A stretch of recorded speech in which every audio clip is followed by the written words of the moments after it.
안녕하세요. 서영주입니다.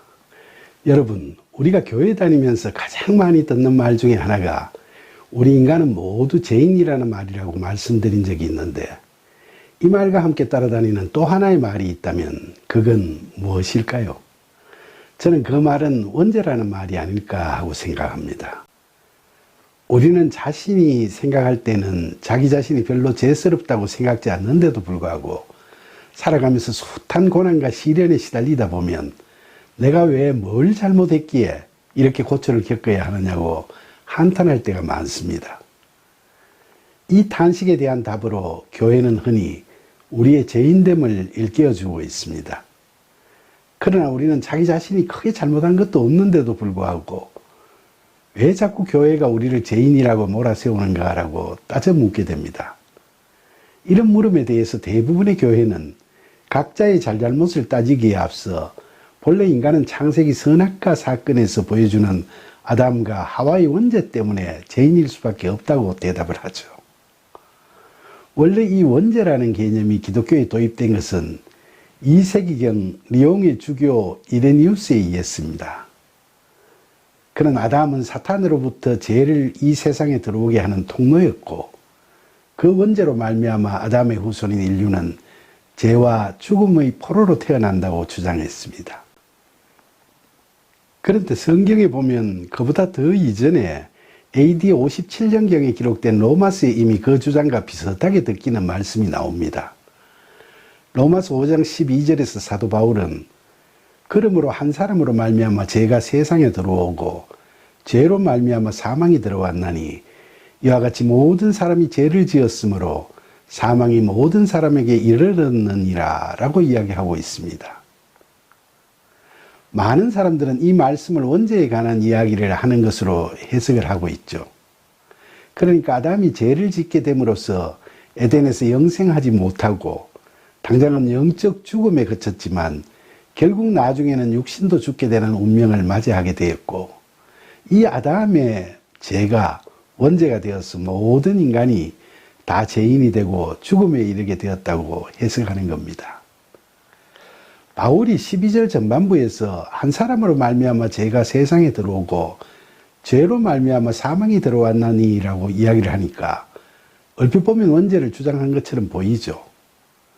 그러나 그가 12절 후반부에서 이와 같이 모든 사람이 죄를 지었으므로 사망이 모든 사람에게 이르렀느니라 라고 한 말씀과 함께 해석을 해보면 바울도 유전적인 원죄를 주장한다고 쉽게 이야기할 수는 없을 것 같습니다. 예를 들면 원죄를 주장하는 전통적인 해석으로는 아담이 범죄함으로써 그의 인간적 본성이 바뀌어서 그 부패한 본성을 후손인 우리들이 유전적으로 물려받았다고 하죠. 그러나 원죄를 이런 유전죄로 해석하다 보면 성경에서 이야기하는 죄와 심판이라는 게 조상의 죄로 인해 자손이 저주를 받게 된다는 가계저주론으로까지 비약해버릴 수 있습니다. 소위 가계저주론을 주장하는 사람들은 출애굽기 20장 5절과 6절에 하나님께서 모세에게 십계명을 주실 때 우상 숭배를 금하시면서 나를 미워하는 자의 죄를 갚되 아버지로부터 아들에게로 3, 4대까지 이르게 하거니와 나를 사랑하고 내 계명을 지키는 자에게는 1000대까지 은혜를 베푸느니라 라고 하신 말씀을 근거로 대면서 이 저주론을 마치 기독교의 교리처럼 이야기를 합니다. 그래서 그런 주장을 하는 목회자나 교인들은 고난에 처해 있는 선량한 교인들을 두려움에 떨게 하기도 하고 그들에게 비관적으로 자신의 비극적 삶을 운명으로 받아들이기를 강요하기도 합니다. 그러나 그것은 무당이나 할 이야기지 결코 교회에서 할 이야기는 아닙니다.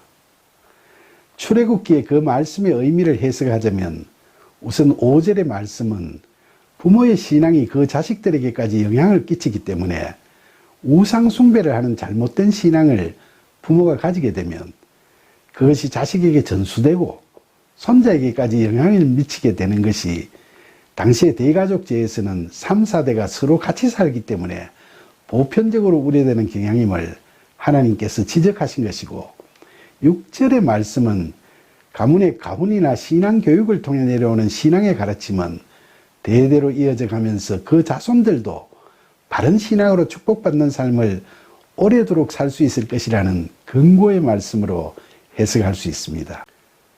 성경을 잘 보십시오. 우상을 만들어 팔던 데라의 아들 아브라함과 같이 불신자에게서 난 자식이 하나님의 은혜로 선택을 받아서 신실한 믿음의 조상이 되기도 했고, 반대로 신실한 왕 다음에 대를 이은 왕들 중에서도 배역하는 자들이 나오는 경우도 많지 않았습니까? 이처럼 바른 신앙은 하나님의 은혜와 조상의 모범과 교육을 통해 자손들에게까지 내려가는 것이지 그저 피를 통해 유전되는 것이 아님을 분명히 할 필요가 있습니다. 우리가 세상을 살면서 겪게 되는 고난과 시련이 부모의 불신앙 때문이라는 가계 저주로는 막연하게 숙명이라는 것을 믿는 운명론자들에게는 솔깃한 이야기일지 모르지만, 성경에서는 그런 생각이 잘못된 생각임을 잘 알려주고 있습니다. 가계 저주론자들이 그런 저주의 말씀을 전하고 있다고 예를 들은 모세를 보더라도 신명기 24장 16절에서 그는 이스라엘 백성들에게 아버지는 그 자식들로 말미암아 죽임을 당하지 않을 것이요 자식들은 그 아버지로 말미암아 죽임을 당하지 않을 것이니 각 사람은 자기 죄로 말미암아 죽임을 당할 것이니라 라고 가계 저주론을 부정하는 가르침을 분명히 단언하고 있습니다. 에레미야 31장 29절과 30절에서 선지자 에레미야도 이스라엘 백성들에게 다시는 아버지가 신포도를 먹었으므로 아들들이 이같이다 하지 아니하겠고, 신포도를 먹는 자마다 그가 이같인 것 같이 누구나 자기의 죄악으로 말미암아 죽으리라고 자기 자신의 죄에 대한 책임성을 분명히 선포하고 있습니다. 에스겔 18장 2절로 4절에서 선지자 에스겔도 이스라엘 백성들에게 너희가 이스라엘 땅에 관한 속담에 이르기를 아버지가 신포도를 먹었으므로 그의 아들이 이같이다고 함이 어찌 됨이냐. 주 여호와의 말씀이니라. 내가 나의 삶을 두고 맹세하노니 너희가 이스라엘 가운데서 다시는 이 속담을 쓰지 못하게 되리라. 모든 영혼이 다 내게 속한지라. 아버지의 영혼이 내게 속한 같이 그의 아들의 영혼도 내게 속하였나니 범죄하는 그 영혼은 죽으리라. 라고 자기의 죄는 자기가 책임진다는 하나님의 말씀을 강력히 정언하고 있습니다. 이처럼 가계 저주로는 세상적 미신이나 속설로서 이야기되는 헛된 주장일 뿐이며, 성경은 그 주장이 옳지 못함을 분명히 이야기하고 있는 겁니다. 우리가 죄인됨은 실존적 존재로서의 보편적이고 책임성이 있는 비극성의 결과이며, 우리가 이 땅에서 겪는 고난과 시련은 유한한 존재인 우리가 인식하든 인식하지 못하든 간에 우리 자신으로 말미암아 우리에게 주어진 것이지 타인, 즉 과거의 조상들이나 이웃들의 탓으로 돌릴 수 없는 것을 분명히 인식해야 할 겁니다. 그런데 로마서 5장 12절을 해석할 때 전반부에 죄로 말미암아 사망이 들어왔다는 구절을 아담이 죄를 지었기 때문에 그 벌로 바로 육체적인 죽음에 이르게 되었다고 해석하는 건 무리가 좀 있죠. 선악과 사건의 당사자 아담부터 죄를 짓고 에덴에서 추방되면서 곧바로 죽은 게 아니라 수많은 자녀들을 낳아 기르면서 930세를 살고 죽었으니까 말이죠. 그럼 여기서 사망은 범죄함으로 해서 하나님과의 관계가 단절되는 영적 죽음을 의미한다고 볼 수 있겠죠. 그리고 그렇게 죄 지은 자들은 훗날 요한계시록 21장 8절에서 두려워하는 자들과 믿지 아니하는 자들과 흉악한 자들과 살인자들과 음행하는 자들과 점술가들과 우상 숭배자들과 거짓말하는 모든 자들은 불과 유황으로 타는 못에 던져지리니 이것이 둘째 사망이라 하는 말씀처럼 사후에 지옥의 형벌로 영원히 죽게 됨을 의미하기도 합니다. 그러니까 바울은 우리가 죄 가운데 있게 되면 살아서도 영적 죽음의 상태에 있게 될 뿐만 아니라 죽어서는 지옥 가는 심판을 받게 된다는 점을 주지시키고 있는 겁니다.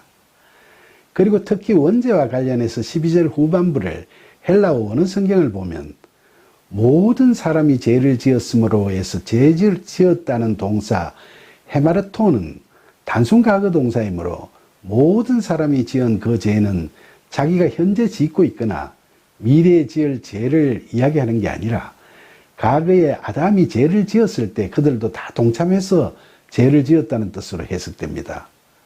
이건 인간은 누구나 존재론적으로 볼 때 모두 다 죄진 상태에 있다는 보편적 사실을 말한다고 할 수 있죠. 저는 이런 관점에서 지난 20세기 최고의 변정신학자로 지식인들로부터 존경과 지지를 받고 있는 폴 틸리의 원죄론에 대한 제 해석을 소개해드리고 싶습니다. 그는 창세기 신화 속의 아담의 선악과 사건을 죄와 관련한 최초의 사건으로 보는 종래의 신학적 해석을 넘어서서 실존주의적 분석을 통해서 원죄가 아닌 원사실이라는 재해석을 하고 있습니다. 그가 이야기하는 원사실이라는 개념은 시간적 의미에서는 최초의 사실도 아니고 다른 사실들의 앞사실도 아닌 보편적 사실을 의미하고 있습니다. 그는 창세기 선악과 신화가 상징하는 불신앙, 영적 교만, 무절제한 욕망은 인간 실존의 보편적인 운명의 행위이자 자유의 행위로 봅니다. 이것은 모든 죄의 원인이 되는 최초 인간의 원죄도 아니고 또한 유전죄도 아니라고 주장하면서 이러한 전통적인 신학적 용어들을 과감히 제거하고 있습니다. 그는 이와 같은 죄의 경향성을 이야기하는 창세기 신화는 실존하는 인간이라면 누구나 지니고 있는 실존적 소외의 비극적 보편성을 의미하는 원사실을 상징하고 있다고 해석합니다. 오리지널 신이 아닌 오리지널 팩트라고 이야기하는 겁니다. 그는 인간의 죄성은 유전적인 것도 아니고 누구의 책임 때문도 아닌 유한한 인간의 존재론적 특성이므로 보편적이고 각자의 인격적 책임성이 따른다고 주장합니다. 이처럼 우리가 지금까지 신앙적으로 받아들였던 원죄론 교리를 이런 관점에서 재해석해 보는 것은 상당히 의미 있는 일이라고 생각합니다. 원래 이레니우스의 원죄론은 결국 인간은 누구나 할 것 없이 죄인이기 때문에 그런 인간을 죄에서 벗어나게 하고 구원하는 방법은 오로지 하나님의 은혜로 인간이 회개하고 십자가 구원의 복음을 믿는 것이라는 결론에 도달하기 위해 만들어진 기독교 교리라고 생각합니다. 그러나 이 원죄론은 원죄의 유전적인 성격이 내포되어 있기 때문에 18세기 초엽부터 합리주의를 추구하는 계몽주의자들로부터 창세기 신화를 너무나 문자적으로 해석했다는 비판을 격렬하게 받았고 오늘을 살아가는 현대인들로부터도 합리성이나 과학성이 결핍된 지난날의 종교나 미신들이 갖고 있는 일방적이고 비합리적이며 비과학적인 비관론이라는 비난을 받고 있습니다. 그런데 우리 그리스도인들이 믿지 않는 현대인들에게 복음의 진리를 전파할 때 이러한 비판이나 비난들을 고려해서 현대인의 도덕적 지적 능력에 맞게 이 원죄론의 교리를 재해석해야 할 필요가 있다는 의견이 현대 신학에서 제기되고 있습니다. 이러한 주장은 천둥벼락이 하나님의 진노하심의 표출이고 태양이 지구를 중심으로 돈다는 천동설을 믿고 있던 때 사람들이 지녔던 비과학적 판단 기준이나 판단력과 오늘날 인간이 창조의 영역에까지 다가가고 있고 인공지능이 인간과 공존하며 살아가는 포스트 휴먼 시대를 눈앞에 둔 시점에서의 현대인들의 합리적인 판단 기준과 판단력은 다를 수밖에 없다는 데서 출발하는 것 같습니다. 오늘날 대부분의 교회는 현대인들에게 그들의 과학적 사고 수준에 맞게 합리적으로 설득이 가능하도록 성경이나 기독교 교리를 해석해 주지 못하고 성경은 무오한데 현대인들이 이를 문자적으로 담대하게 해석하지 못하고 합리성을 빙자해서 상징적으로 해석하려고 하는 것은 신앙이 약해서 그렇다고 오히려 꾸짖고 있습니다. 그러나 세상 교회가 아직도 이처럼 하나님의 신비 내지 불가해성을 내세우면서 이해가 당장 안 되더라도 오직 믿음만을 강요하는 것이 과연 바른 처사일까요? 창세기 신화를 성경에 기록된 대로 최초의 하나의 사건으로 해석하는 것보다는 신화의 상징성을 고려하면서 이것을 신학자 틸리가 주장했듯이 하나의 사건이 아닌 사실로 받아들이는 것이 현대를 살아가는 신앙인이 갖추어야 할 바람직한 성경 해석의 태도가 아닐까요? 그리고 이와 더불어서 유전제적인 원죄를 강조하다 보니까 한 걸음 더 나아가서 생겨버린 가계 저주론에 대해서도 이건 결코 성경적인 이야기가 아니라는 걸 우리는 이제 분명히 인식해야 하겠습니다. 삶 속에서 자신이 처하는 모든 잘못된 상황에 대해서 조상을 탓하거나 조상의 죄 때문에 저주받는 삶을 살게 되지 않을까 두려워하는 건 잘못된 생각이죠. 무엇보다도 자신의 삶은 자기 스스로 하나님과의 관계 속에서 만들어져 가는 것이지 자기 조상의 죄로 말미암아 좌지우지 되는 것은 결코 아닙니다. 쓸데없이 남 탓하거나 남으로 인해 죄를 물려받지 않을까 염려하는 건 정말 하지 않아야 할 일이죠. 우리가 염려하고 두려워해야 할 것은 우리가 부지불식간에 죄를 짓게 된다는 사실입니다.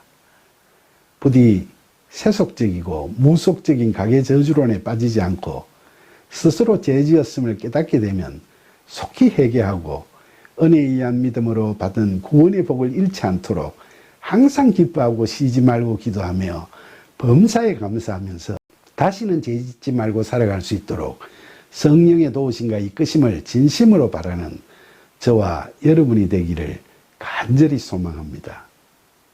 감사합니다.